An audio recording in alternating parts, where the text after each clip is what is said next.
Cool.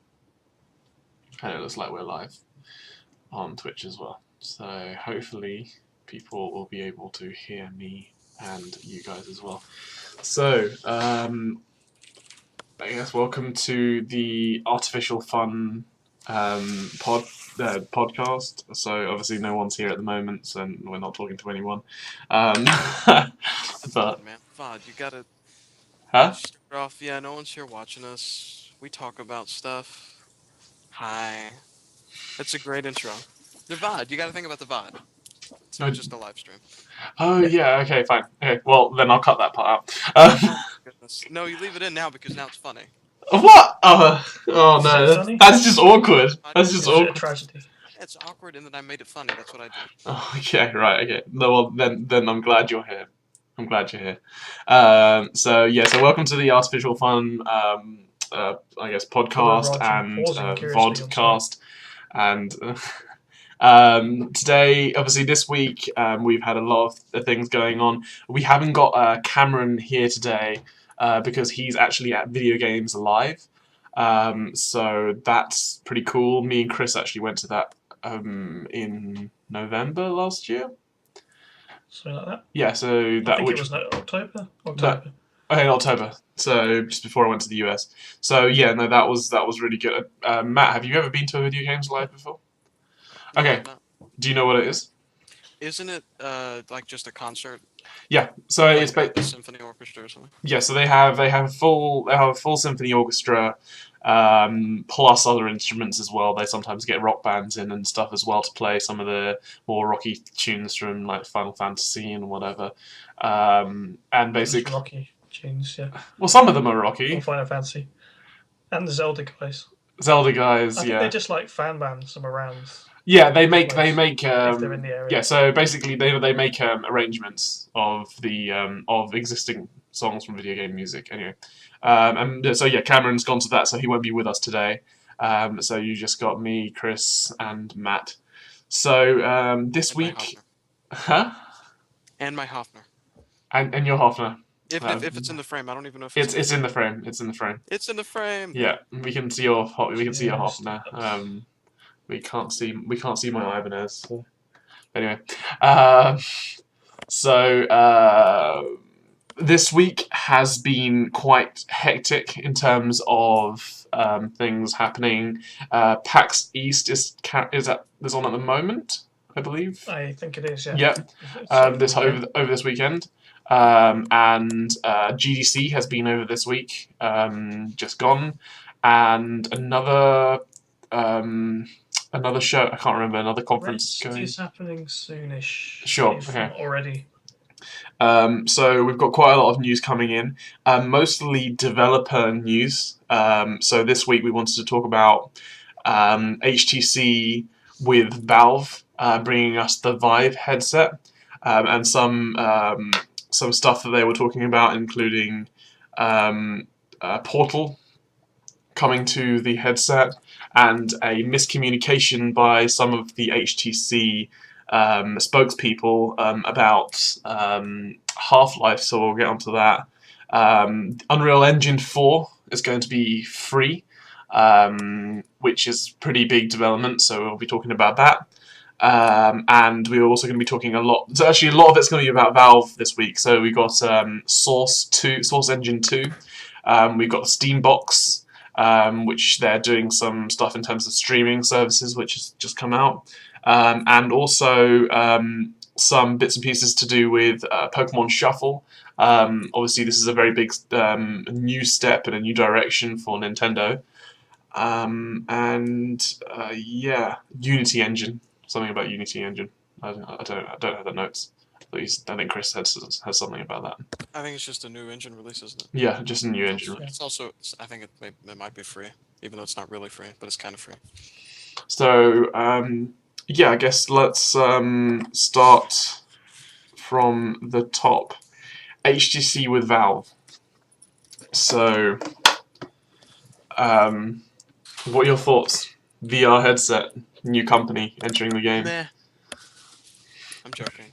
I'm looking forward to it. I'll probably I don't know. I'm trying to decide if I wanted to. I was trying earlier to decide if I wanted to pick up an Oculus when the consumer versions go on sale, or wait until the Vive to be released. And I cannot decide. Well, I mean, like, yeah, at the moment um, the Vive looks it looks really, really good, really sleek. In comparison to at least some of the stuff in terms of the Oculus and stuff, it looks a lot sleeker in design and stuff. Um, and with their, I don't know if I think you both have seen the tech demo of the gun shooting and everything, the gun range Yeah. shooting. That is pretty impressive to me. Yeah. So, Chris. It's interesting stuff. I mean, obviously the telling's going to be in actually the using of it, because everyone seems to have the same general thing to say about VR. So it becomes quite hard to tell how far we've gotten when everyone is always saying the same thing about every next version, which is one of the problems that my friend of mine mentioned when we were talking about the whole Vive thing, is that every time a new thing comes along after Oculus Rift, the gaming press is always like, "This is amazing! It's so much better than the last one I tried. It fixes all the problems." And they're like, and he was like, "Well, they never mentioned these problems when they were actually trying out the previous thing before. It was always the most revolutionary, perfect thing ever." And so it sort of depends on how much of it is hype and how much of it is actually like, this really is cutting out a lot of the motion sickness issues or any issues people have with headaches or getting their eyes tired or their brain tired or anything they were getting tired. I think that's what would sell it for me, because I have no interest in the motion controls. I've pretty much, I'm done with, like, they're neat. Yeah. They're neat as a tech demo, but I can't see them being used in any sort of realistic, like, other than playing around with them like what they were doing. Like, I can't see playing a whole game like that. Like, in a non-gimmick way, but they'd have to be very careful about that. Yeah, they'd have to be very careful, because you'd have to use them for very minute things. Like, if you're playing if unless it's like a little mini game, kind of like how most of the Kinect games are, I can't see it being anywhere near relevant. So for me, it's whether or not the Oculus or the Vive, which one are more comfortable, eye strain wise and headache wise, motion sickness. I've never gotten motion sickness, but if it is a problem for some people, then obviously you want to go whichever one's better for that. Yeah, and I think people just generally said, even if they didn't make them sick or anything, the previous headsets were sort of, they gave people not headaches, but they were like, you use them for a bit and you just start to get a bit tired. Like, you have to have that focus.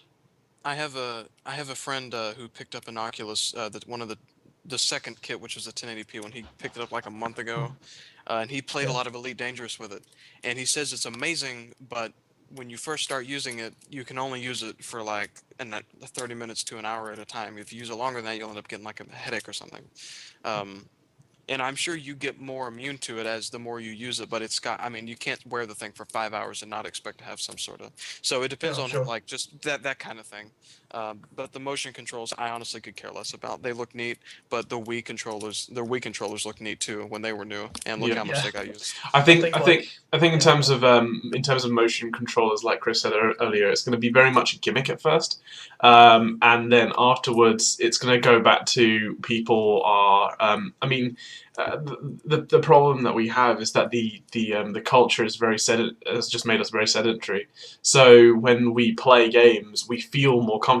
Actually, we are more in control when we are sitting still. Because if you think about when you see gamers at events and stuff, when they're playing with controllers, they are sitting still and focusing. Yeah, there's a one-to-one with buttons and a stick and a mouse or keyboard that you don't get with a motion control.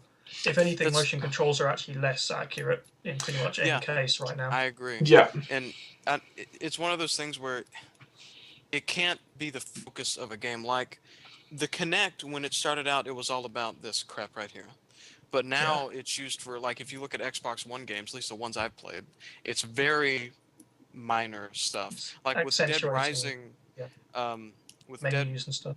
Yeah, Dead Rising, it was menus, and the main thing for me was voice controls with my Xbox One. I don't think I ever used this. I always used it for voice controls. Granted, that can be used with just a microphone, so you have to kind of figure out like it just has to be little things. Like Yeah. Wii Sports, a game like that, it's fine with if it's mini games, but a big game, Skyrim, whatever, use it for little things. Another thing I found Yeah. with the Oculus, I haven't actually used any others yet because I think Samsung have one coming out as They have the well. Gear, which Yeah. is actually it's a version of the Oculus Yeah. for mobile phones. Sure. But I've tried the Oculus, and the one thing I will say, and I don't know if anybody else will agree with me, but it's basically that not only do you have the potential for the eye strain, which I kind of felt like quite quickly. I know I have to wear feeling it right glasses. now. So, huh? I'm feeling it right now. What do you mean? It's been a long day. Okay, yeah, sure. But I mean, like, yeah, but having the eye strain, because you've got these two screens, right up against your face. And then also, obviously, people talking about possibly getting motion sickness and stuff. But aside from that, is also the comfort issue. Because it's all well and good someone saying, it's basically it's the idea that you can make a helmet as comfortable as possible, but it will always be more comfortable to not have to wear a helmet. Mm-hmm. You can make an Oculus comfortable, you can make a Vive comfortable, but will it actually be preferable than just to have a screen, or having 3 screens or a curved monitor, 2 feet in front of you, and having the immersion just through that sort of way? I don't see. I mean, if obviously the technology is still being developed, but I couldn't see, especially me, because I know unfortunately I get motion sick from quite a few games, and this will come out over time when we're talking simple games, even like Half-Life. I can get a little bit motion sickness, and so like I don't know how I would actually, or people like me would actually respond to those sort of things. I think that having a screen further away can actually be more immersive, like what Chris was saying, and Matt, you were saying, it's the accuracy, and the immersion actually might be taken away because of the Vive or the Oculus or the VR headset. I think it's actually more immersive having it further away, possibly. Yeah, I don't know. there's a lot of factors. Like they're never going to replace like me playing on a monitor. But for short bursts of things, especially games like dogfighting games like Elite Dangerous or War Yeah. Thunder is another big one right now. I can see it being really well for those because in the game you're sitting still and you're looking. Flight at things. simulators, yeah. Okay, Flight simulators, yeah. I could definitely see them Yeah. working. I think The more I think one-to-one it is, the more immersive it's going to be. Yeah. But otherwise, it's going to just be another layer on top of your usual control, which tends to take Yeah. you out. I mean, the problem that I see is that you're going to start having games.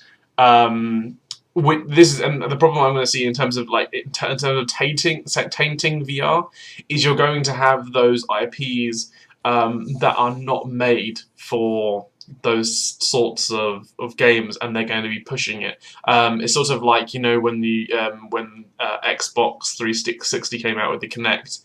I don't know if anybody remembers the PlayStation. Was it Move? That's still a thing. Is it still a thing? I forgot about that. Yeah. So I mean, PlayStation Move when it first came out, they were pushing that really, really hard. Man, bow and arrow and it was a wand. They had a wand. Yeah, there was a wand in there. Harry Potter, Book of Spells, whatever. Yeah, and like Kinect, they had Star Wars Dance.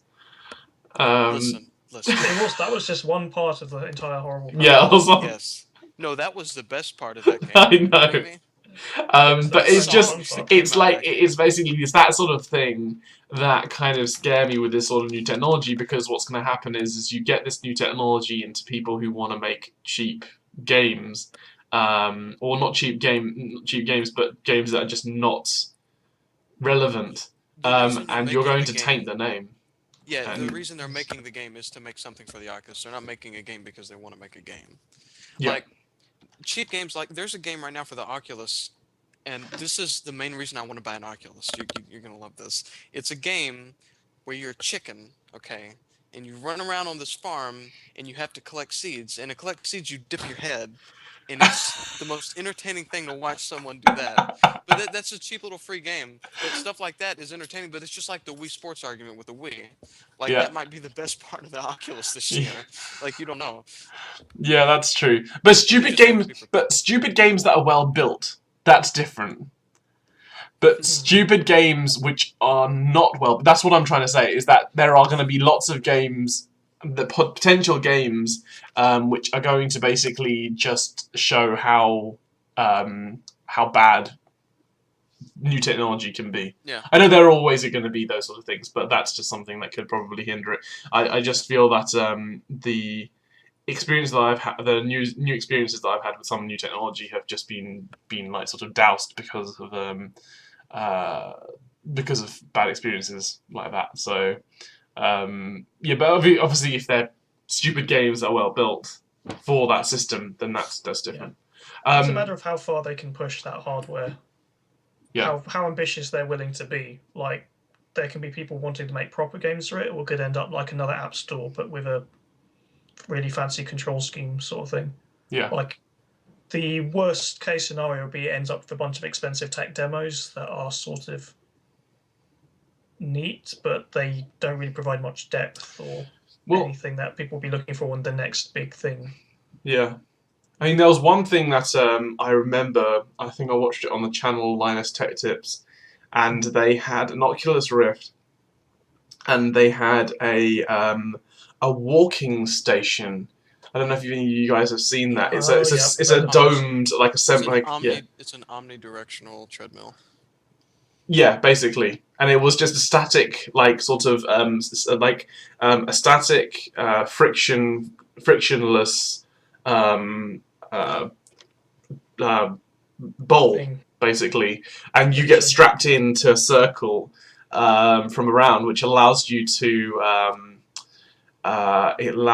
walk and run inside this dome, and because you're strapped in, so you can't move anywhere, and because obviously it's like because it's circular, so you can go 360 degrees, and you can actually it tracks your motion, so you can be in an FPS and be running and shooting and seeing all this in VR, and apparently that's actually quite an interesting experience. With I think a lot of people have demoed it and actually said that it obviously wasn't realistic, but it was actually kind of interesting to actually feel like they were running in game, which was the downside I see with that.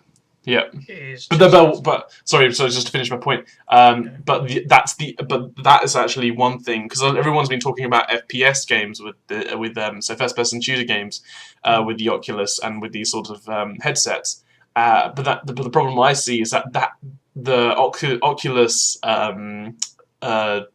omnidirectional treadmill, or whatever Matt called it, is the only way I'd be able to play those sort of games, because I couldn't imagine wearing a virtual reality headset and not running, if that makes sense. It would be weird. It's called, by the way, the product is called the Virtuix Omni. The Virtuix Omni, yeah. And it's not, like, you can't buy it yet, but you can pre-order it, and it's $700 for the whole kit. Oh, is that it? So, like, is that the running thing? Yeah, it's basically... Yeah, it comes with the running thing and like the harness and all that kind of stuff. It doesn't come with a headset. The headset is a separate, so you can use like an Oculus, or you could use like a Vive if you wanted to.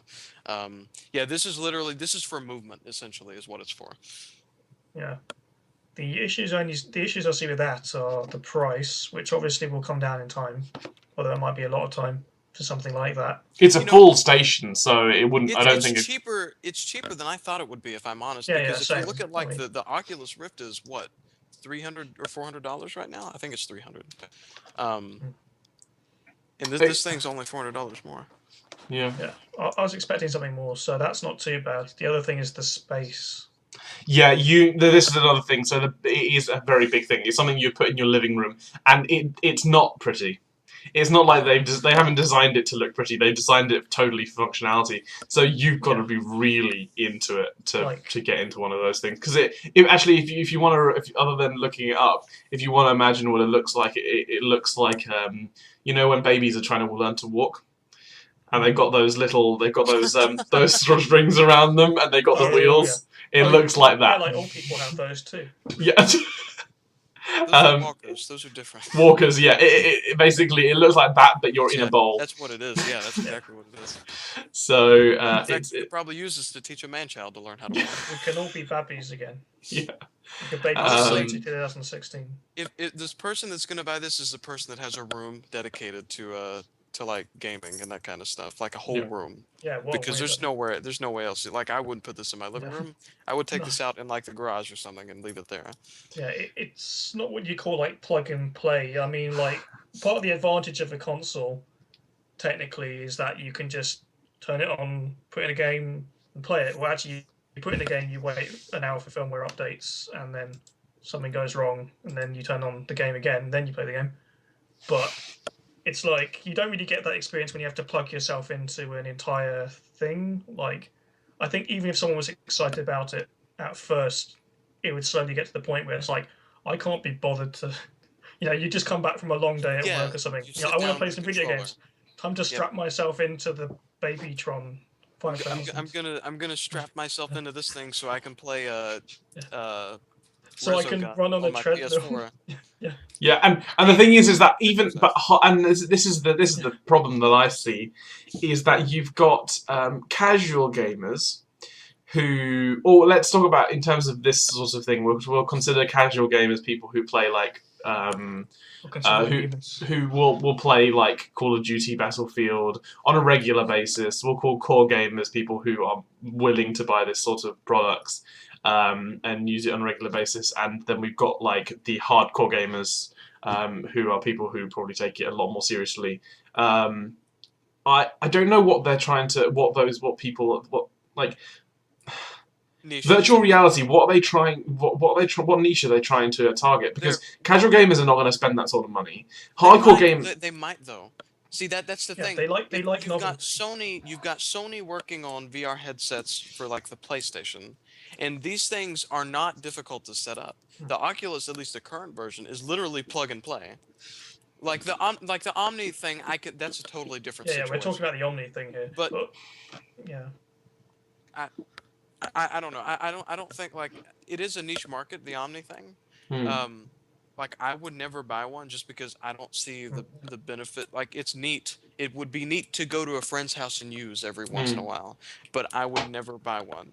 So following on from that, so we can get to the next point, because obviously we've been talking about this for quite a while. So like, if a friend of yours had this, or would you consider buying one if it had an IP or a game or a series of games that you really, really enjoyed?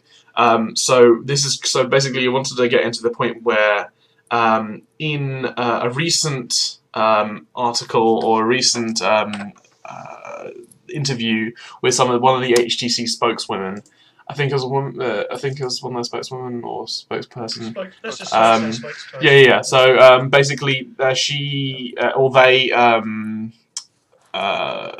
they basically stated in an interview that they could potentially be bringing a Half-Life game to the Vive, the HTC and Valve VR headset.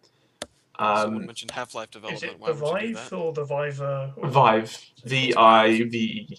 Yeah, it's the HTC. I'm guessing it's called Vive. Vive, yeah. Yeah.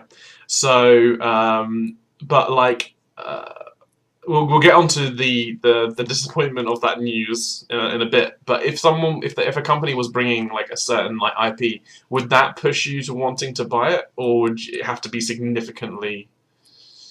It would have to be a new IP for me. It couldn't be something that already existed. Like the Half-Life, I don't think I would play if, God forbid, Half-Life 3 comes out. I would play it on a monitor with a mouse and keyboard. I wouldn't plug in or anything like that. But if it was a new IP, like what I had an epiphany a second ago of me standing in the Omni treadmill, walking around a cyberpunk city wearing an Oculus Rift, and I was very happy with it for a second. But no, to answer your question, no, there's no way I would play like Half-Life or Portal or anything like that. A new IP. At least the first time I played through it, I wouldn't play it. Chris, what about you? Yeah, it would have to be something that was made from the ground up to show it off. I think if it wasn't made expressly for that, it would really just come across as a gimmick. All the things involved could only hold it back, really. I mean, if you're looking back to something like the Wii, it's a different sort of thing in a lot of ways, but the comparison is just that it's a new technology that has a interesting gimmick that people will want to buy into because it's new and because it's exciting. It's like all motion controls. And at the beginning, no one was tired of it. Everyone was talking about it. Everyone was interested, whether they were casual. The casual gamers back then meant people playing Wii Sports and people playing Wii Fit and whatever. And this was slightly before. Yeah. Then these happened. Yeah. Then smartphones happened, which not everyone saw coming somehow. Yeah, go on. No, I was just gonna say, yeah, it would really have to be something like, for instance, Half-Life now, in all sorts of games now, you can play with the Oculus, and that would be neat for me to try, but try is the key word there. Yeah. Like, what I was gonna say was really, you had a lot of games coming out on the Wii in established franchises that Nintendo were known for and other people were known for as well when they did do the occasional third-party game. So you had your Zeldas and you had your Metroids and blah, blah, blah, blah. And they were all really good games. But I'd be really hard-pressed to say any of them benefited from having motion controls. It always seemed like they were there because they had to be, and the games could have worked perfectly well just with a controller setup. Yeah. Like, Mario Galaxy didn't need a shaking, waggling, pointing. Nope. Skyward Sword didn't really blow me away with the Motion Control Plus stuff. It didn't seem that one-to-one, and it was fiddly to me a lot more than it was interesting or neat to play around with. So, I mean, like, this is something I read about earlier today, was basically this idea of, this was to do with the apps, but I can link it with apps and the tech industry, but I think it's quite relatable in terms of this as well. But basically they were discussing this thing, which is, do people buy into new products because they want to, or because they have to? So in terms of, a lot of people do it through social pressures. Some people do it because they have to, in terms of it's the new tech item. So they don't have, so it's almost like they don't give themselves a choice, like they have to get it because it's the new thing, not because they want to have it, but So so I feel that a lot of the time when it comes to this sort of thing, in terms of, like, we're talking about like the Wii motion controls and other things like that, are we getting into these IPs because they haven't given us a choice, but we still want to get that next gen like experience and we want to see how it develops? Or are we, because like we all know that what would everyone prefer to do? We'd all prefer to, even though we want the video games industry to advance, thrive, and thrive. A lot of us just feel comfortable in doing what we feel is routine, what we do habitually, rather than finding new experiences because that's safer. I think we all fall foul of doing that. I recently had an argument with Chris saying how I didn't want to play the new Metal Gear Solid game because I didn't like Metal Gear was it Revengeance, and he was telling me how it was completely different from the other one, and I'm saying no, I don't want to play any more Metal Gear Solid, and it's because I just didn't feel comfortable playing the previous game. So, what, in terms of getting into new IPs, should we push ourselves harder to getting into new tech and stuff, or should we? I feel like the ideal situation would be that you were able to try this stuff, but unless you go to like a convention, like PAX or EDC or something like that. It's really hard to be able to demo a lot of this stuff, like the Oculus and the Omni thing and all that kind of crap. The Yeah. Wii was a little bit different, I think, because you could go to like a GameStop or something, and they would have one where you could try it out, or even like a And Walmart. it was cheap. It wasn't like the Oculus. The Oculus is still, while it's not as expensive as it could be, it's still a pretty pricey piece of kit just to pick up for what And it it's does. not. And to be fair, it's not. It's supposed to be for developer. It's a developer kit, guys. Yeah. But it's $350, and just anyone that I know that really wanted one, they have one. Some people have two because they bought the first one and the second one, and they'll probably buy the third one. Yeah. I think it just depends. Like, how much do you think you're gonna get out of it? Like for me, if I bought an Oculus, I would play War Thunder, and I would try some Source games. Yeah, like the Wii was a budget thing. Yeah. So it was like you can try this new technology, and it will actually cost you less than everything else that's out there. Mm-hmm. Yeah. And that was part of its success, was that it was the budget option, but in a good way. Yeah, and it was really impressive at the time because we had seen some motion stuff like the Sony the PlayStation Eye. Yeah, the eye toy. That thing was neat. It was kind of like the precursor to the Kinect, on a much simpler level. But the Wii, it seemed like the Wii was like one of the major innovations, not innovations, but it was a big It was change. something genuinely Yeah, it new. was genuinely new, and then everything after the Wii has kind of been like, yeah, but we thought the Wii was cool. Yeah.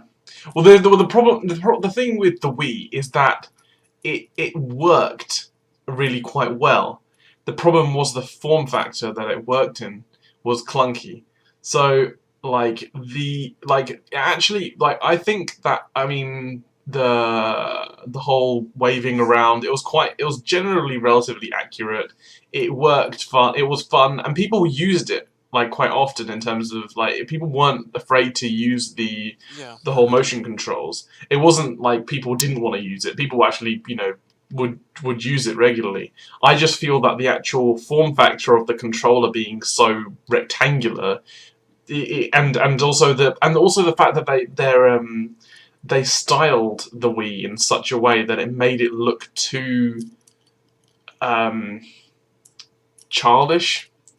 That's almost subjective. Well, I mean, it felt, but back at the time. But it is a very. Was very. Well, the thing is that they've had a very. I mean, like, I think a lot of people would agree with me when it comes to Nintendo's design. We shouldn't go too far into this because we've now completely gone off topic. But with a lot of things, Nintendo's design may have gone like to the point where people are thinking more of it as a toy. Possibly. Especially with the plastics that they use and the build quality and stuff. It's they've always had a Yeah. Well, I mean, they've like even the what was the NES robot? I can't remember Rob. what it was called, but Rob. There we go, Rob. Stupid name. They've had a lot of what are they called? Peripherals. Yes, peripherals. Because the big thing before that was guitars, the Rock Band guitars, and Guitar Hero. But those were like really popular for a while. But before that, you had a whole slew of crap from Nintendo. I think the thing that broke the Wii for me was that you can do like this when you're playing tennis, but you can also just kind of do that, and it works the same way. Because all it's doing is it's reading a gyroscope, and it's looking for like very simple stuff. And it also makes it more accurate in some cases. So it's like there's no point doing the. Yeah, and even the bowling stuff and it does the same thing. But I think it was more that the whole thing was that you need to get into it. You need to enjoy yourself. It's not meant to be about the fact that exactly. I can break the game by doing this. That's no fun. Yeah. It also the thing is, I think a lot of people forget that consoles are a very social thing still. Like when I don't know how often, Chris, you play the Wii U, but when I'm there, I think you play it more. Yeah, definitely. So it's like consoles are very much more social. Like I play PS4 since I played the PS4 for over the last few weeks since I've got it, but I definitely play it a lot more when Chris is over. Or like local social, Because I guess like things are moving away from local co-op these days, even on consoles. Sure. That's what. Well, that's what I thought. That's what Raju was referring to. Was Cool. the local like people sitting on a couch? Because personally, that's what I've looked at all the Nintendo consoles, even like the current Nintendo consoles. Yeah, you can play them by yourself, but when you look at what's popular on the Wii U, Smash Brothers, Mario Party, like all of those are games that I would want to play with 2-3 other people sitting in the same room. I would right want to there play with the you, same yeah. time. You want some drinks. When you think of people playing Smash Brothers, you don't think of one guy playing it in the online mode because the online mode sucks. All of my also because because Brothers it's more fun to have people with. Yeah. Play. So yeah. Anyway, let's get back onto something I wanted to talk about. Was back to the Vive and the spokesperson. So they mentioned Half-Life. And it's turned out that Valve has since told off HTC. HTC has retracted the statement, basically saying that there's no confirmation. In fact, there's been no suggestion even that Half-Life will be coming to the Vive, or that even a Half-Life has been put into the works. And Valve outright said that. So there's still no one knows whether Half-Life 3 or Half-Life 2 Episode 3 will be coming out, if ever. What did you say Half-Life hadn't? I mean, what did you say Valve hadn't? Valve said after HTC retracted their statement, Valve said quite firmly, saying that they haven't released any information saying that they're building or working on a Half-Life game, new Half-Life game. I think sorry, go on, Matt. Sorry. No, I was just gonna say that like there's been a few things that have happened because people were freaking out because they showed a demo, another demo for the Vive was in aperture, and everyone's like, "Oh, it's Portal 3." It's not Portal 3. They're using. They're being smart. It's just like with Source 2 and they're using Left 4 Dead 2 assets. They're using pre-existing art assets to show off their new tech. That's all they're doing. I know that there's been screenshots, I believe, of a a new Half-Life game, which people have leaked. Sort of what I was going to mention. There haven't been any screenshots of the game itself. Those have all been doctored, every single one of them. Sure. What people have done is Valve do these tours where they take people around their offices. They're quite happy to do that, actually. Sure. And they have a no photography clause, obviously. But obviously, people being people, this hasn't worked out every single time. So from some things with Valve, people have actually taken photos, and these are verified photos. They actually are confirmed to be real of their their like Slack equivalent, their internal development. Right, but this is the thing. But I think the key. Know that they are working on Half-Life 3. I think the key thing here, though, is that Valve have not confirmed Half-Life 3 or Half-Life 2 Episode 3. Well, actually, they have actually confirmed Episode 3, and they never stopped confirming that they were working on it. They just don't confirm any extra news at any point. Well, the thing is, what they've said specifically, I haven't actually got the article up at the moment, but they have specifically said that they have not confirmed anything to do with a new Half-Life. Basically, a new Half-Life game is not currently something there was no news on it, but I think officially they never said anything about them not working on it, that they cancelled it or put it on ice. They haven't mentioned any new Half-Life since 2007. Which was when, or 6 maybe, whenever Episode 2 was released. Since then, nothing has been said. Now the thing is Valve haven't said it themselves. So other people might have said it, and they may have been. If Valve hasn't said it, then you might as well ignore it, because the thing is, they're probably working on. They're working on Left 4 Dead 3. Yes, they're working on Half-Life 3. They've probably been working on Half-Life 3 since they stopped working on Episode 2. In some form. But it doesn't matter. Yeah, in some form, whether it be concept. Well, this is the thing: is that so many games. I mean, I don't know if you guys remembered, there was a Star Wars game that was being built for 13. Yeah, that's what you're thinking of. Yeah, and they got like halfway. They built half the game, and then they scrapped it. They threw it out. No, it's never going to be released. To a very specific. No, but what I'm trying to say is that happens a lot of the time. A lot of games get scrapped. because they just don't have the workforce. I mean, obviously in Valve's case it's different, but they just for a lot of the time, like, games get scrapped or they get redesigned constantly to the point where they're not, going to be released like that. Until Valve have actually released or announced it properly and formally, we can't say. I do not want, like, I don't think we should be saying that. It might as well not exist. If they haven't confirmed it. It's not being confirmed, so it's just not they're being working confirmed. on it. It doesn't matter, like, what they're doing. If they haven't said anything about it, then the game does not exist, as far as I'm concerned. Now we have seen there were some leaked Left 4 Dead screenshots that I believe they were working on to test out the new engine. But even still, they're not, like, the game doesn't exist unless they have announced it. It doesn't matter what anyone says. Now, what I would like is for my favorite game developer to actually make a game instead of making hardware, but that's beside the point. Yeah, like, there's no doubt that they are working on at least Half-Life 3. They'd be insane not to. It's their killer app. And B, they haven't finished the story. They're going to do it. They're not going to leave it on ice forever. I think I would be satisfied. I think this is, at this point, I think it's just you really, really, really wanting them to be doing it. Yeah, well, they know it too. I know. Like, the Star Wars trilogy, prequel trilogy, happened, even though we'd rather it didn't at this point. But it did eventually actually happen, and it's hopefully not going to be like the prequel trilogy of Half-Life. But it's sometimes big projects get sidelined. But they do always have that plan to come back to it. Yeah. Well, it's just like, and I know we're not having a Valve podcast, although I could talk about Valve for 3 hours. The original, two things. Team Fortress 2 was, I think the current version is like the third game they built. Yeah. The first one was like a Brothers in Arms game. And then there was another one which we didn't see much of, and then there was the Toonie style one, which is amazing. But also Portal 2 was, I think I talked with Cameron about this. I don't think I told anybody else about this. Portal 2 did not have portals in it originally.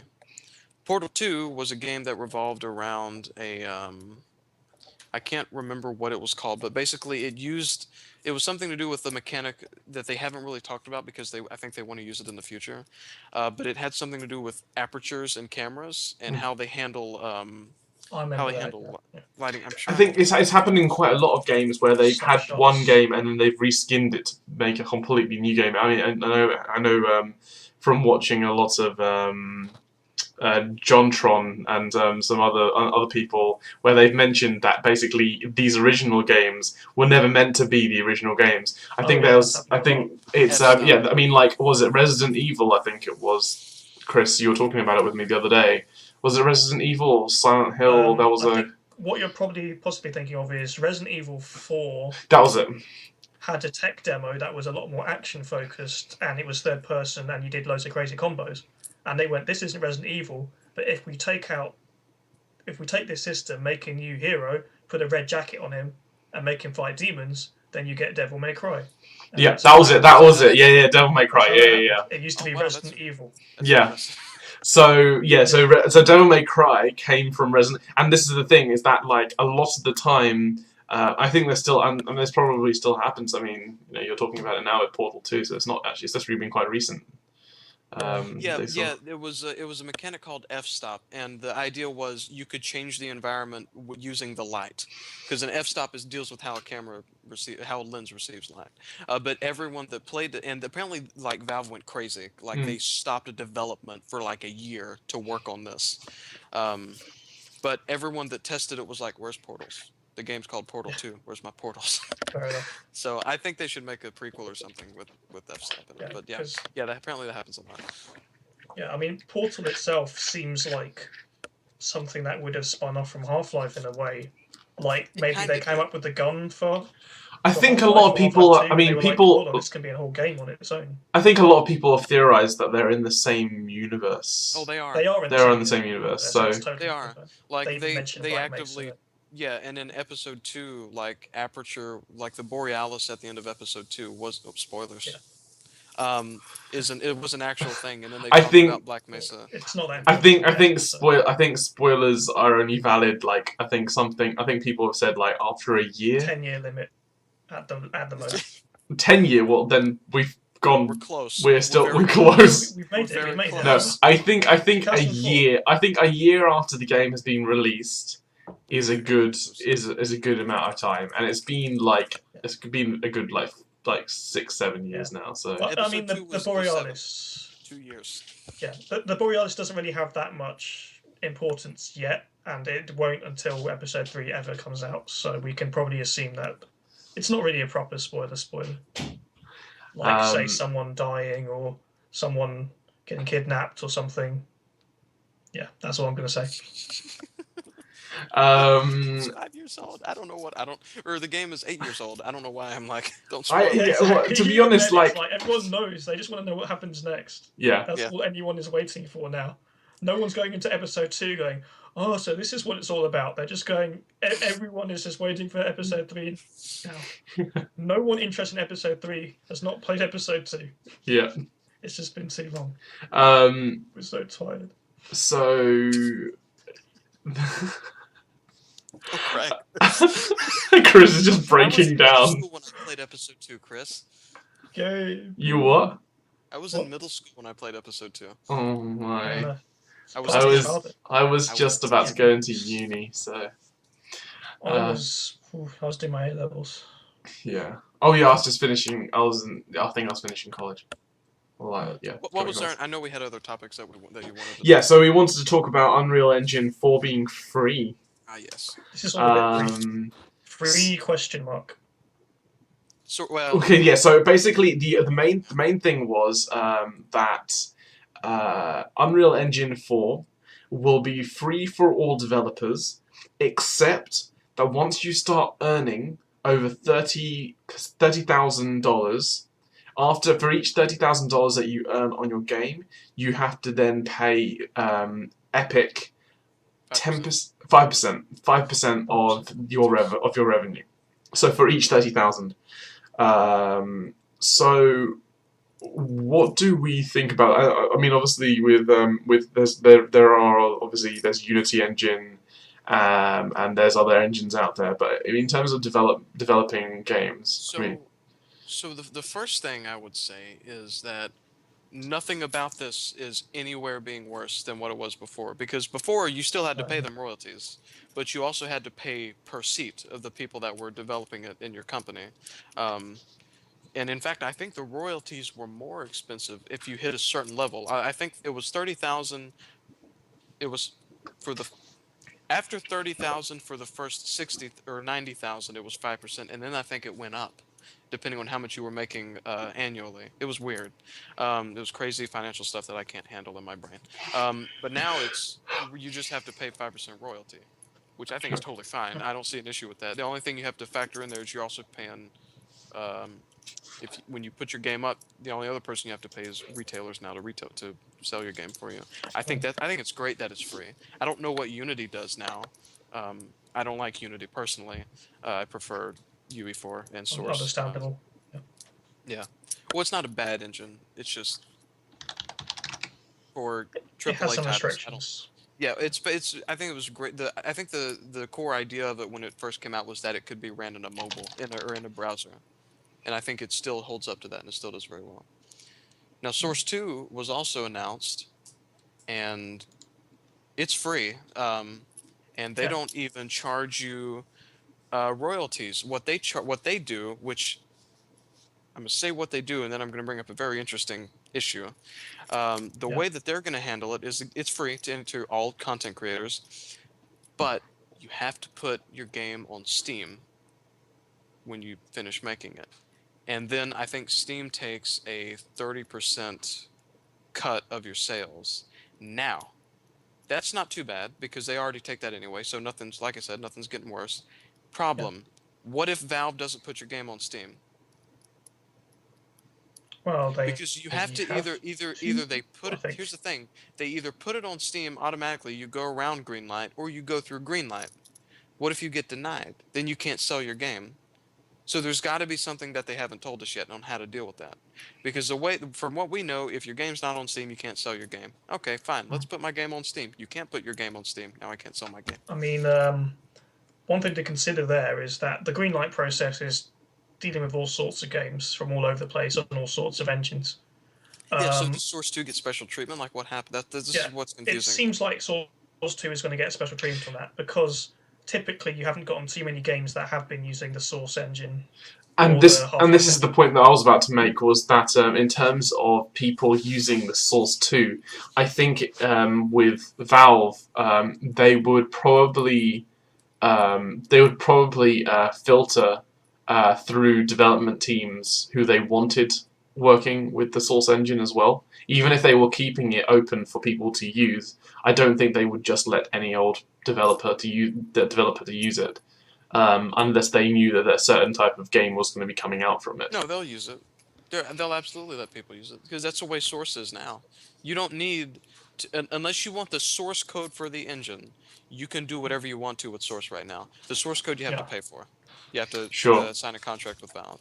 So with Source 2, I would not be surprised if they gave out the source code and just said, "Here, go make some stuff." Well, no. What I meant it was when they come out with a game, as in when the developers come out with a game, that Valve will filter the people who have built the game through. In terms of, they can't just. They wouldn't. Are you talking about Steam, or are you talking about just quality control? Is what you're saying? Yeah, basically they would need to. That's why Greenlight exists, so they don't have to do that. But what I'm trying to say, they still do it anyway. But what I'm saying is they're gonna. But regardless of whether people use Source 2 or not, I mean, regardless of whether they go through Steam Greenlight or not, there would still need to be a filtration process. You can't just allow any old person who has built a game to start selling it, especially if you wanted to keep a certain quality standard. You wouldn't let, and that could quickly drop if people started putting up games, especially if they're using your engine, which are just not of the quality that you need. And there's got to be some sort of filtration process. But my concern would be if Valve, who is Valve to decide? Like, they can decide what goes on Steam. That's fine. It's their platform. It's totally fine. But they've said, use our engine. Please use our engine. But then they turn around and say, now you can't give anyone your game. That's what bugs me. I don't care, like, if they don't think a game should be on Steam. That's totally fine. That's up to them. But if they're giving out their engine for free and they're like, yeah, go use this, because it helps them, really. It's marketing for them. Now I can't sell my game like on Humble Bundle now if it's not on Steam. Like what? I don't. Yeah, or GOG I don't think or something. they mentioned exclusivity. If that's what you're getting at. No, but what they said was you have to sell it on Steam, no matter what. If you want to sell your game on Origin, it's got to be on Steam too. Period. Yeah, that's which what is they fine. said. I mean, most but developers. But that's only fine if you can get onto Steam. Yeah, that's what I'm saying. But what if you can't get on Steam? Yeah. What if they say no? Then what happens? I assume they will generally. There's a clause. They'll give you permission. They would, yeah. Well, that's the thing, is you would have to get specific permission to be able to sell it. Either, but you can't just say, yeah. That's they would have to, because they can't just give all Source 2 games the ability to be put on Steam. This is where I was talking about the filtration thing. I'm a company, and I'm allowing someone to. So this is another reason why people. This is another reason why lots of people don't like people using companies using their logo if they haven't given permission. So basically, I am a company, and I'm going to give you an engine to use. Now, for me, I have given you my logo, and I've given you my branding, and the quality and the quality assurance that my company demands and of its own developers and gives to our customers. Now, another company has taken our engine to use. That's all fine and good. But if it's not to the same scratch as ours, we don't want our brand to be brought down by another game saying that it's using our software, but it's nowhere near the same quality as ours. I think most people would have an issue. I think most companies would have an issue with that in terms of quality control. then they shouldn't give their engine out for free. Which is why I'm confused.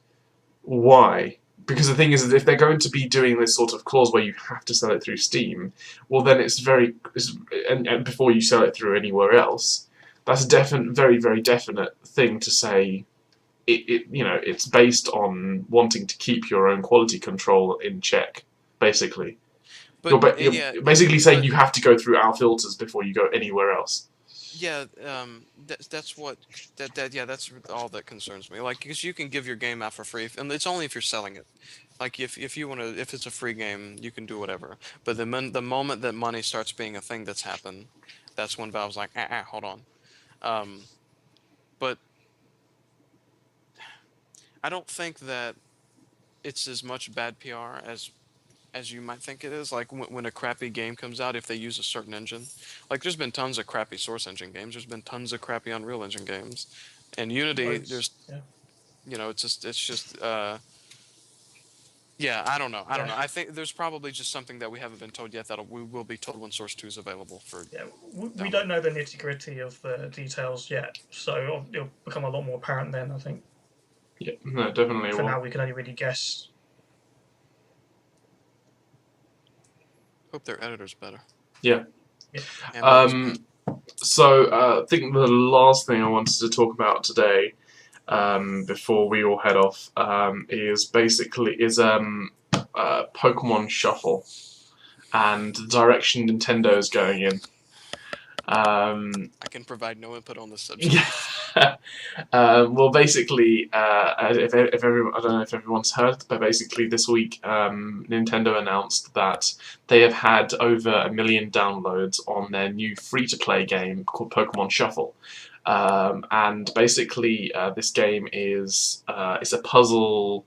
Almost, I think it's like you could almost see it as like a diamond. What's it called again?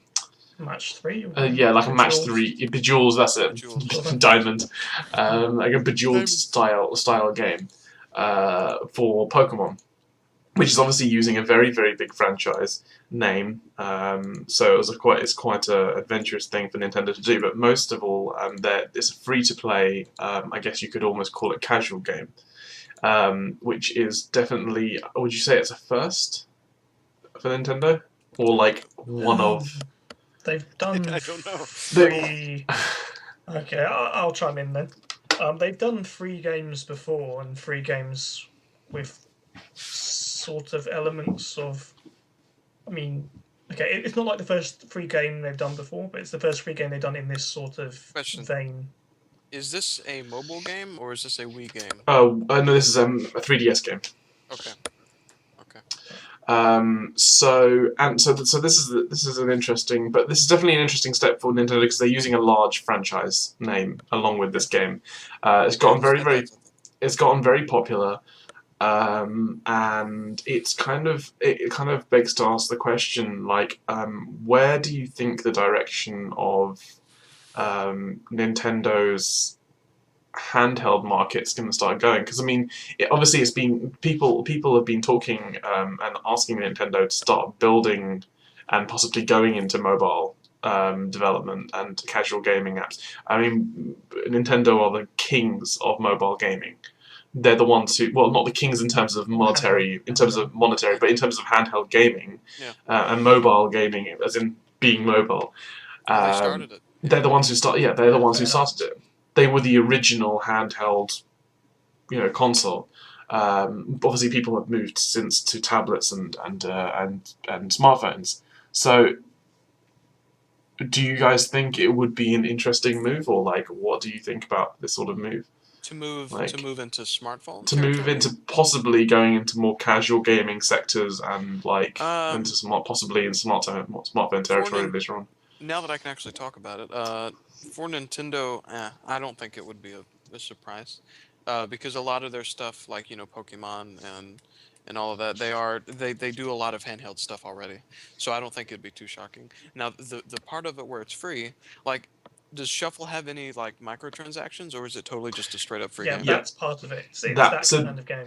And this is like I had like an issue with. I mean, we'll talk about this a little bit more in a sec, but I had an issue with this because I was playing it the other day. I was sitting in bed playing it, and then I got to about 7 or 8 levels in, and then I ran out of hearts or lives or whatever, basically. And then to get more lives, I could either use in-game coins, which you have to get via playing the game, Yeah. or you can pay a certain amount of money to get more lives again. So something like I can't remember how much it was. It was something like £2 or something for Yeah. eight new lives or something like that. So yeah, no, it's just that's the kind of game it is. Sorry, you were saying. I don't really know because I've never thought of Nintendo as doing that kind of thing. Because I feel like they have mobile down on lock already. Like I wouldn't be surprised if they started selling games for smartphones, but the free stuff, I don't know. I don't know if I want to see Mario pay to win, or not pay to win, but pay to play on like a smartphone. I don't know if I want to see that. Charge me for it, fine, but don't. Like, and I guess the only way to get around that was be like, if you could choose to just buy the game, or if you could play like a free version like that. I don't know if that would work. Yeah, I mean, like it's something that I was thinking about was if they're willing to bring franchises like Pokemon to free to play, what is the possibility that they would bring their other large franchises to either to free to play in terms of their 3DS, but possibly also going into the smartphone market with their other franchises, but actually bringing like whole games, because I think that would be an interesting step for them in terms of bringing more value, like having a value add to people who are going into smartphone, especially like nowadays. I mean, I've been going on about this to my team for a little while now. Is that I've been getting into Clash of Clans lately. I've also been playing like Dark Souls 2 and stuff. So it's not like I'm going casual, but I've been playing quite a lot of casual Clash of Clans. Casual Clans. Yeah, Clash of Clans, and gaming feels like I'm having wars and stuff with other clans, and it feels like it's getting a little bit more serious, especially for certain games when you have a large enough community. It would be interesting to see if Nintendo could bring their prowess of handheld gaming to the mobile sector, making, I guess, what you could consider casual gaming into being a little bit more developed, and actually maybe bringing a whole new sort of respect to gaming. Because the thing is that like I think casual gaming has gotten to a point where there are some very, very popular games out there, and I think games like Pokemon could do with that sort of. I mean, Pokemon already have a huge base. It could be cool to actually see it expand even further and bring people who aren't gamers at the moment into gaming via that sort of network. I think just as much as I can't remember who it was from Nintendo who basically denounced casual gaming, it would be cool to see them try to bring those people who are from the casual gaming sector into the core gaming through that sort of medium. It'd be interesting to see whether that happens. I don't know. I have to wait and see I'd say that's because they've never sort done of, anything like this before. yeah. I'd say that's sort of what they do already. They're definitely the most accessible in terms of franchises. You know, I think it might be important to note that Sony doesn't do a lot of this with their first-party titles either, but they also have a handheld device to market this stuff to. But the only problem that they've done with the only problem that they've had with the Vita and the Just one. the PSP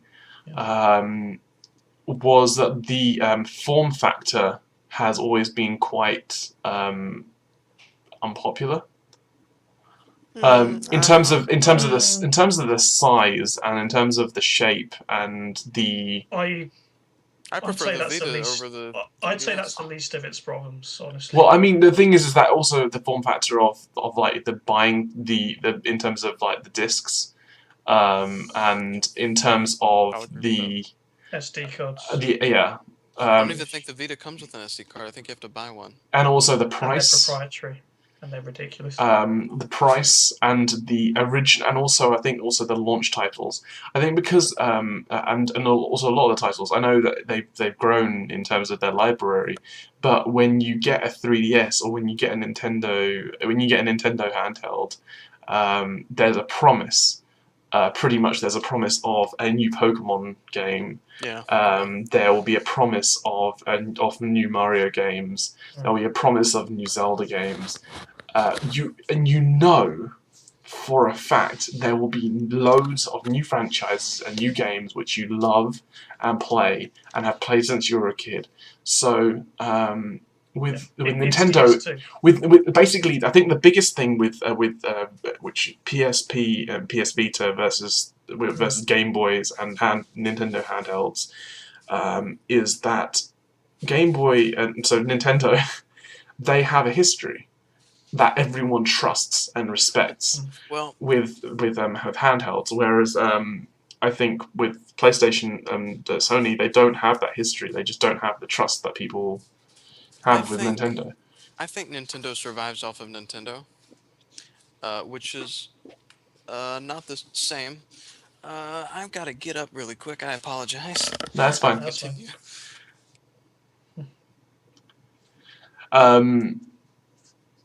But yeah, no. So I mean, like, but with Nintendo, I just feel that people have this trust. They have that establishment, but I'd say it's not worth so much these days. I didn't really carry across for them so much in the home market. What I think. But they're still dominating in the handheld market. That's the thing. Yeah, there's not much competition. They've only got one other piece of real competition, and it's barely that. And they made a lot of mistakes besides the form factor. There was a lot of things that weren't going for the PSP and the Vita, and that continue not to go for them. The Vita made all the same mistakes as the PSP did, even though it's a perfectly decent piece of kit. They had the stupid proprietary stuff. They had loads of confusing models that didn't need to exist. The PSP Go was a complete failure in every way. It was more expensive. It was sort of bulky. Yeah. Both it and the games that it tried to handle, it didn't really have any big killer things. It had plenty of good games by the end of it, but I think it was a very niche library. That's the problem with it, and the Vita as well. I think this is actually another point which you just sort of touched on, was the games that they brought. If you play a Wii U title, so if you play a Mario Wii U game. They've changed it up and they've made it into 3D landscapes, and you can and even though it's still platforming, it's still totally platforming, but they make it more expansive, bigger, blah blah. If you play a Mario game that they've developed for the 3DS, now that is a lot more minimal. It's a platformer side facing most of the time. Actually, that was what 3D World came from. Well, I mean, but what I'm trying to say, 3D Land but what I'm trying to say is that for the most part, they develop. What it feels like what they've done with the Vita is what Windows did with Windows 8. It's that they've tried to take games which are specifically for console and make them down. Whereas what Nintendo does is it makes games for handheld and it makes games for their console. So it means that even though there is overlap, they've actually developed it with that mindset. But they're still full, long featured games. Exactly. You get a different feel. But the thing is that what Nintendo have understood over the years that they've made these games, is that they are completely different platforms, and so people expect a different environment. So when you play Uncharted on your PS4 or your PS3, you're going to be sitting there to play the core game. You're engaged. You're focused. When you're playing on your Vita, even though it's still a brilliant game. You just get a stripped down Uncharted game. Exactly, and the thing is that it's a tiny screen, and you aren't there to focus. You're there to play a casual, fun game. So it's very difficult to have that same sort of engagement and an investment in a game when you have a completely different atmosphere. I think that's also something that Nintendo have really nailed. But they wouldn't release a Professor Layton game on the Wii U. Because it's just not... That's a good example of when it doesn't work. Yeah. It's when you do it the other way around. When they made a 3D Pokemon game on the GameCube, no one remembers it because no one bought it. Yeah. Because making Pokemon 3D and different was no guarantee of success. Even though that's what everyone kept saying they wanted. Yeah, Most people didn't even know it's hilarious. 2 3D RPG Pokemon games. I'm one person, this is completely admittedly, I'm one person who kept on nagging on Chris to say, dude, I just wish they would just bring a bloody 3D Pokemon game to the console. And Chris comes back to me, they did. You just never heard of it. Twice. Yeah. 2 times. I think that's somewhat to do with Nintendo. I think that is somewhat to do with Nintendo being just really bad at marketing. I don't think it was the marketing. I think they weren't proper straight up Pokemon games. They tried to do something different. Yeah. And it's varying. Yeah. How good that went. It was different, but at the same time, sometimes people don't want different. Yeah. And it's at that point it gets hard to say whether that was a good thing that they tried or it's a bad thing that they messed with something. I mean, something that I wanted to bring on in terms of back to the handheld thing and back to Pokemon Shuffle again, something I didn't like. So, like I was saying before, that when you get to a certain amount of lives, when you get down to 0 lives, you have to either wait a certain amount of time. So there's certain mechanics. So you can either wait half an hour for an extra life to come back. You can have you can buy extra lives, or you can pay for them using in coins and I think there's gems. You collect gems, and you can pay for it using gems or in-game coins. I'm fine. I'm down for the whole time waiting thing, and I'm down for the whole coins and gems thing. I'm not too happy. I mean, like, obviously they put it in there to make money out of it. That's fine, but it could potentially be a slippery slope for them in terms of making, the whole in-game purchases. I'm looking obviously towards EA in terms of, you know what I mean. It's still very much a side thing for them. It's using a major franchise's brand, but it's not part of the Pokemon series, and it very much seems like an experiment for them. In a lot of ways, I don't think it's something that they're going to drag the main series into, and as long as they keep a very close eye on their branding, then it can still be very successful with them. Because one thing Nintendo does do is they tend to, most of the time, respect their brands and their quality a lot in comparison to, say, you talk about like Sony in the mobile space, and they've done stuff like, you get the Uncharted mobile game where Nathan Drake is in an endless runner that's a rip-off of Temple Run, and he has to collect Coke Zero bottles to fuel his thirst, and it's like, you wouldn't see Mario doing that kind of thing. No. Not these days anyway. I mean, they used to slap his face on everything. Yeah. But that was the 80s and 90s. That was a different time period. Merchandising was all the rage. Mm-hmm. These days they're trying to push more like Amiibo and actually preserving his image and making sure, all the games are good, except Other M, and making they make sure that people treat their franchises very carefully. They get very uppity when standards aren't met. Well, that's how they made their they made their name. Their Pokemon and Mario, Zelda. Yeah. That's why all of their big sellers are there on. Yeah. Every character in Smash Brothers is big or makes someone excited somewhere in some way. Everyone there is special to someone. They're all big stars in their own right, and there's still so many stars that people still want in there that are too big or whatever.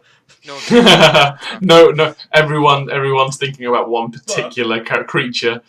Yeah, But Sony make their own Purple, Smash big, Brothers. and flies. Yeah. Sony make their own Smash Brothers, not featuring something that's big and purple and flies and breathes fire, even though everyone wanted or would have wanted him, and Spyro the Dragon. Just Spyro the Dragon. Spell it out. I have a hard time. Small purple breathes fire. Yeah. But yeah, he was too small for Saber. It's not even like, you know, it doesn't even roll off the tongue either. It's like PlayStation All Stars, you know, like Smash. This is you want to play Smash? Yeah, sure, you know. But yeah, PlayStation. Let's not get into the names. You've got a few big stars, and then you've got like the guy that was a bad guy in 2 Killzone games, that classic villain, Colonel Radic. Yeah, that guy. I think the issue that we've got debuted in a Xbox 360 timed exclusive. I think the issue that we've got here, which we've basically come down to, with everything we've been saying about the handhelds, the games, everything, is the history that Nintendo have. Nintendo have been around for almost, was it over 100 years now, or something? Over 100 years. Yeah. And they have gone through pretty much every single gaming, thing ever. They've gone through card games, board games, onto video games, or through, Love hotels. Yeah. Sorry, I just wanted to mention.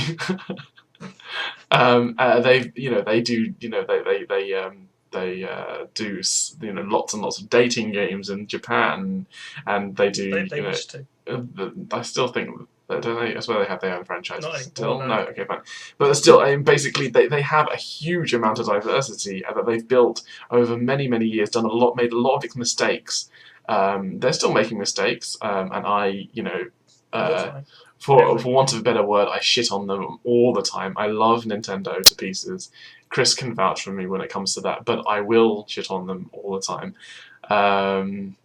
But the thing is that they do have a huge history, and they have a very loyal fan base. And I think it's one of the only companies where people still, when they hear a new IP, even though it's another Zelda or another Mario or another Pokemon, people still get incredibly excited. Because they have that quality control, they have that. They're good, and they space them out. People say Nintendo are the rehash king, but they make one new game every generation, very major franchise. 2 is unusual, but does happen. How many Assassin's Creed games have there been in one generation? Within the space of like 2 or 3 years? It's about 1 a year, right there. Yeah, I mean, Call of Duty the same. Yeah. Every single every year. Exactly, and this is the thing. I was having an argument with one of my friends the other day. I was saying, and they were saying, oh, but Pokemon, they're just even doing Pokemon, Zelda, Mario, and I'm like, look, Nintendo are one developer, and when Activision just make Call of Duty every single month. Or every 6 months, you know, every year, every month, but every year, you don't, and on the same engine, you don't have a problem with that. Activision, sorry, our publisher, but it what I mean. Depends, because the thing with the big thing with COD is there's 3 different developers now. There's Infinity Ward, which are not the same Infinity Ward that started it. There's Treyarch. There's Treyarch, and then there's the new one, which is Sledgehammer. And Sledgehammer, their first game was good. Advanced Warfare was good, but Infinity Ward, they're not the same company that they were when COD 4 came out. Those guys are at. Who were the ones who made World at War? Which one? I'm sorry. World at War. World at War was Treyarch. That was Treyarch's second game. The first. Because World at War was one of their most popular games of all time, wasn't it? Call of Duty games of all time, or I think it was probably. One of the best ones. Well, not popular. Sorry, popular is the wrong word. More critically acclaimed. Because people were. It was considered refreshing after all the Modern Warfare stuff. COD 4. No, World at War was before that. No, it was COD 4, and then COD 5 was World at War, and then you had Modern Warfare 2, and then you had Black Ops. And then it was after they were like, this is our return to World War 2 temporarily. Yeah. Well, I don't And even. we're going to do some The interesting thing new is, stuff. they started even in working on that before Modern Warfare was out. Yeah. Like, COD 4 is probably the most. I think the one that had the most hype was probably Modern Warfare 2 because everyone loved Modern Warfare so much. Yeah. And Modern Warfare is still my favorite COD game. But yeah. That was really abrupt. Yeah, I'm No, trying to it's remember why we're yelling. talking I was about cutting COD. off the mic. Oh yeah, Oh, yeah. yearly releases. Yeah, so They- yearly they've got releases. 3 Yeah. teams, but people are still getting a bit tired, and there's still a lot of the games. Like even if Nintendo cycled Zelda teams and made a Zelda every year, that would still be cheapening the franchise a bit. Yeah. I would feel.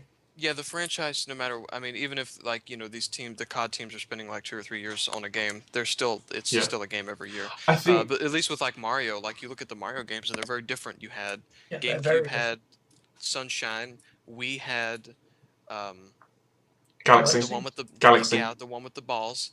What the Wii U had another. What was the one? What? The orbs, planets. It was on planets. Spheres. The one with the balls. Yeah. Sure. Anyway, carry on. Ball right now. Yeah. That's all it is. I'm sorry, but that's all I remember about that game was running around a ball. It's a Fair sphere. enough. Yeah, go on. And So, then yeah, the Wii U had what was the one for the Wii U called? 3D World, which 3D is super World. different compared to Galaxy. Yeah. I was expecting a Galaxy, but I was like, what can they do that's different? And they still did something different. And at first I was like, I think when we say different, I think the different was Different for 3 hours listening to Chris saying, but the perspective. Just jumping off of cliffs constantly. But the perspective, Raju. The perspective. I think it was. When did I do that? Huh? When was I talking about the perspective? Shut up. Like every 2 seconds. Okay, maybe a little bit. Music. But it was, but it's still very, very different. And I think this is something also I wanted to recognize about Nintendo. I think we're just like loving Nintendo right now. But basically, another thing I wanted to mention was that a lot of people say that they rehash games and they just bring back old IPs and bring them. I think one cool thing about it is that every single time you hear it from another company, they seem to bring back their old IPs and ruin them.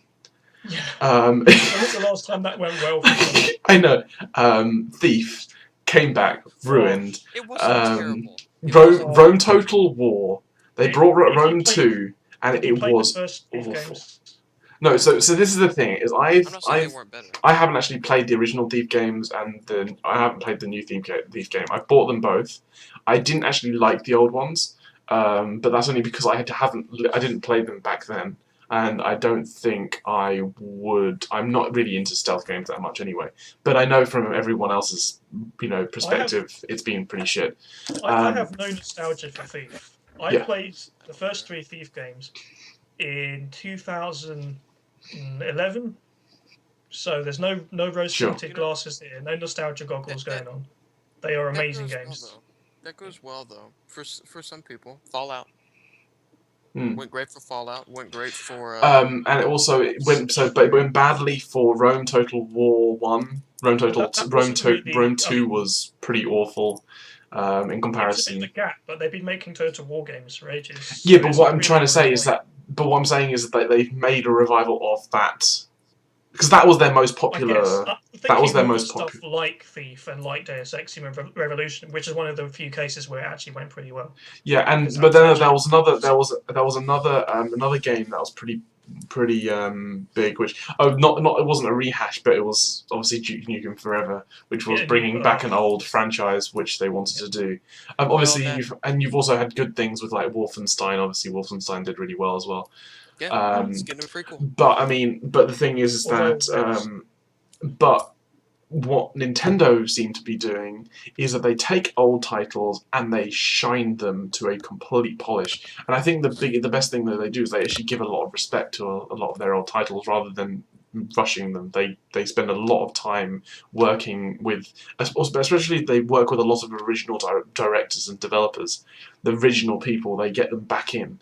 And make sure that they do things very, very thoroughly, which is something I think is quite important, which they take quite seriously. So which is nice to see. Yeah. We are running on an hour and a half here. Right. Okay then. Yeah. So we should probably wrap things so I up. think the crux of all that is hopefully Nintendo keep the usual eye they do on all their franchises, and it won't get out of hand. So, yeah. They'll be fine. I don't think they can die.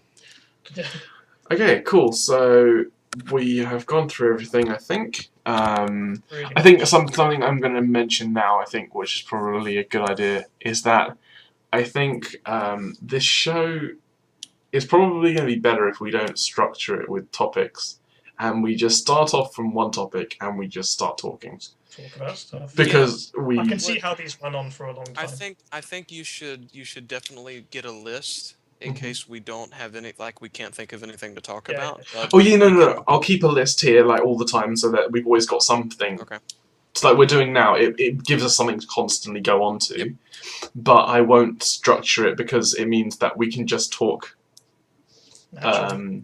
Naturally. That's how you'll get the best out of it. So because I'm actually I'm really quite enjoying, because I think at first it's every single time I think it's going to be like, oh, I don't want to talk, and then after we get into it, it was more clear that you were like just going through like the Steam did this and they announced this and this and this, and it's like, and then we just started talking about it. Yeah.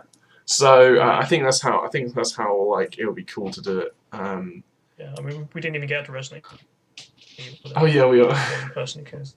I'm not a big Resident Evil fan. I mean, I think I think it's neat that like a major company actually responded to something that was a fan complaint really quickly and apologized and then fixed it. That is something even Capcom. What happened? What happened?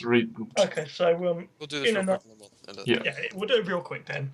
See what you guys think. So in a nutshell. So you guys heard that Resident Evil Revolution... what? No, carry on. I was going to say we'll be talking about this for 2 hours. We're gonna Okay. I'll try and make this quick. So Capcom just brought out Resident Evil Revelations 2. Yeah. Which I didn't know that. It's doing okay. You can find out on KeepTrackr.com. Yeah, which you can track on KeepTrackr.com. All the upcoming episodes that haven't actually been released yet, plus the standalone packs that bundle all the 5 episodes together, which are coming out after all those are done. And basically, Capcom released it all on consoles with all their features intact, but they also released the Steam version. And the problem with the Steam version was that even though the game was made expressly as a co-op experience to be played with 2 players, and it was advertised on the Steam page, as in you go on the Steam page and you have the list of features on the right, and it says, you know, whatever, like single player, online features, blah, blah, blah. And it had local co-op right there and online co-op right there on the Steam page up until the day it released, when it mysteriously disappeared after everyone had already bought the game expecting that it would have these features. And Capcom hadn't said anything about taking these out. They never once mentioned, oh, hey guys, we can't do it with the PC version for no reason, so sorry about that. So then people found out and they were really upset. Well, naturally, because they were expecting this feature, and Capcom had advertised this feature. And at first, Capcom was just like, okay, we'll do refunds if you're upset. We didn't put it in because we wanted it to be to the right quality level, that blah, blah, blah, PC, blah, blah, blah, testing is expensive, guys. Which is sort of like, yeah, but all the other versions have this option too. And after they said that, they said, we'll look at a solution, maybe, sort of. They weren't too concrete on it. And then people started digging in the code, just like they did with Resident Evil 5 back in the day, and finding out that all the code for the local co-op is right in there, and that they can dig in the code and make it, you know, implement it. And they had local co-op running, like modded in, a day or 2 after Capcom made the announcement it wasn't in there. So it was obviously like not that it wasn't going to be pretty easy to put in. Even the guy who coded it in said if Capcom wanted to do this themselves, it would be a lot for them than it would be for me, you know. And then a day or 2 after this guy modded it back in, Capcom officially modded it back in as a beta, which you had to sign up for on Steam through the whole beta process thing, which is really easy to do.